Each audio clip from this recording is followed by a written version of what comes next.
e encorajador discurso do mestre Justino Pinto de Andrade. A falar com algum cuidado, com alguma ordem nas ideias. E por isso mesmo vou dispensar o improviso e utilizar o texto escrito, porque esta é uma altura de elevado simbolismo para o Bloco Democrático e por isso mesmo as palavras que eu vou pronunciar poderão ter a força de definir o nosso futuro, que eu espero que seja um futuro de vitória. Minhas senhoras e meus senhores, caros companheiros do Bloco Democrático, respeitáveis convidados a este evento, a situação nacional exige de todos nós uma séria reflexão para assim sermos capazes de intervir e contribuir para a definição de um rumo melhor para o nosso país. Todos os dias vemos-nos confrontados com novos e cada vez mais difíceis desafios, uns fruto da conjuntura meramente interna e outros como resultado da situação internacional. Internamente, é visível o modo como se pretende obstruir todos os canais por onde deve circular a seiva da democracia. Eu vou enumerar. Acentua-se a mordaça sobre os órgãos de comunicação social do Estado, transformando-os em meros instrumentos de desinformação e de propaganda do partido no poder. Já se controlam praticamente os principais órgãos de comunicação social alternativos, pela sua aquisição por grupos económicos umbilicalmente ligados ao poder. Porém, a estratégia de asfixiamento iniciou com o esvaziamento das fontes de financiamento, retirando-lhes paulatinamente a publicidade. Tornou-se assim mais fácil o assalto final.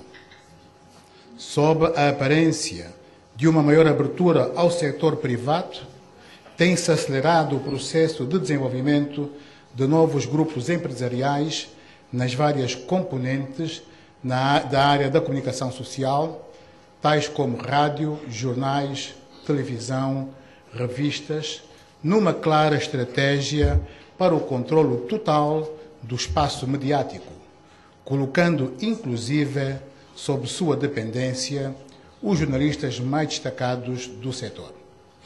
Está assim, pois, gravemente ferido um dos meios essenciais para o exercício de uma informação plural e livre. O direito de antena, apesar de consagrado na lei, não é respeitado. Multiplica-se a criação de organizações da sociedade civil de inspiração governamental, disfarçadamente do partido no poder, para quem se afetam discricionariamente volumosos recursos que lhes permitem depois surgir com a imagem de benfeitores, indo em socorro dos segmentos mais frágeis e débeis da nossa sociedade. Porém, ficam à margem dos apoios públicos organizações da sociedade civil descomprometidas, muitas delas pioneiras no associativismo nacional. Erguem-se múltiplos obstáculos à ação das formações partidárias da oposição, estigmatizando-as como se de grupos subversivos e antipatrióticos se tratassem. Concentra-se a riqueza nacional nas mãos dos fiéis ao regime, tornando-os assim sustentáculos desse regime. Assiste-se a uma clara instrumentalização das instituições do Estado, ao nível da administração, da justiça, dos órgãos de defesa e de segurança. Tudo isto potencia a conflitualidade social que é bem presente e visível. Uma conflitualidade social ainda estimulada por muitas outras carências de que a nossa sociedade enferma. A persistência de elevados níveis de desemprego, a precariedade da saúde e do trabalho, o aumento da carestia de vida, as dificuldades no acesso à água potável, aos bens essenciais, as enormes e crescentes desigualdades sociais. O mau estado da saúde tem gerado grande mal-estar entre os nossos concidadãos. São enormes os índices de mortalidade infantil e materno-infantil, se comparados até com países do nosso continente e com menos recursos do que nós. Morre-se muito, fruto de endemias que deveriam estar controladas e dominadas. A educação também enferma de males sem cura imediata, mesmo que se esteja a criar a ilusão de que estamos a crescer nessa área. Temos que tomar consciência de que, com o tipo de educação que hoje possuímos, nunca seremos competitivos, porque ainda não estamos a formar os quadros de que necessitamos, quer quantitativa, quer qualitativamente. O saneamento básico, a energia elétrica, a flagrante carência de água, a desordem no domínio da habitação, a insegurança nos bairros são motivo bastante para o desespero das nossas populações. Não é possível também negar nem disfarçar a repressão policial e judicial aos movimentos sociais.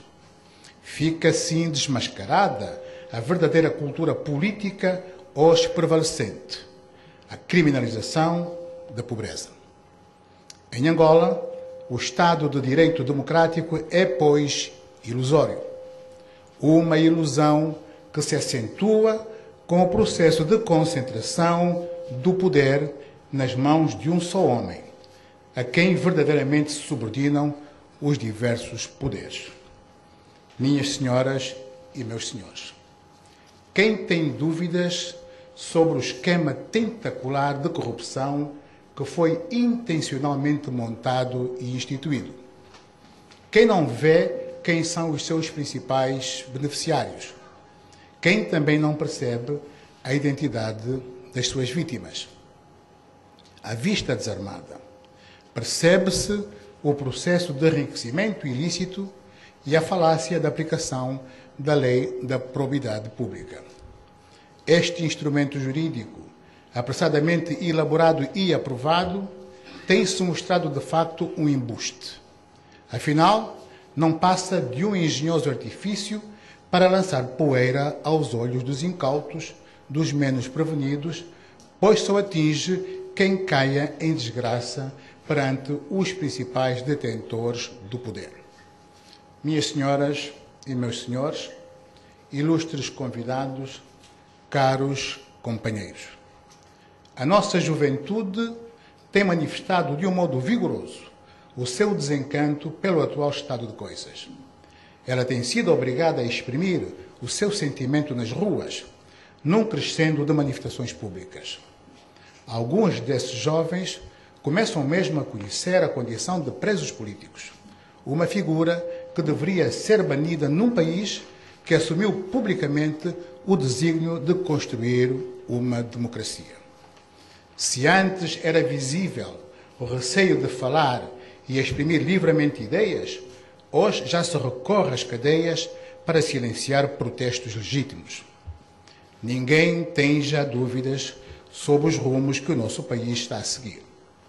A continuar assim, poderão mesmo emergir situações menos agradáveis e mais gravosas.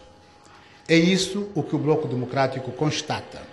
É isso também o que o Bloco Democrático, com a sua ação, quer prevenir. Que fique bem claro, nós somos aliados naturais e incondicionais daqueles que se tornaram nas principais vítimas da atual má governação. Mas que também não haja dúvidas. Nós não somos adeptos da arruaça.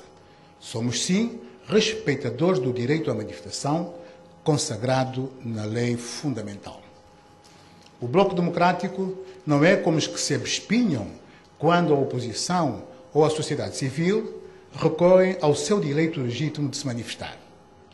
Esses, os que ficam inquietos com as manifestações dos outros e de imediato convocam contra-manifestações com intenções provocatórias, são na realidade máscaras da democracia. Por isso, provocam a dita arruaça e programam-na com a intenção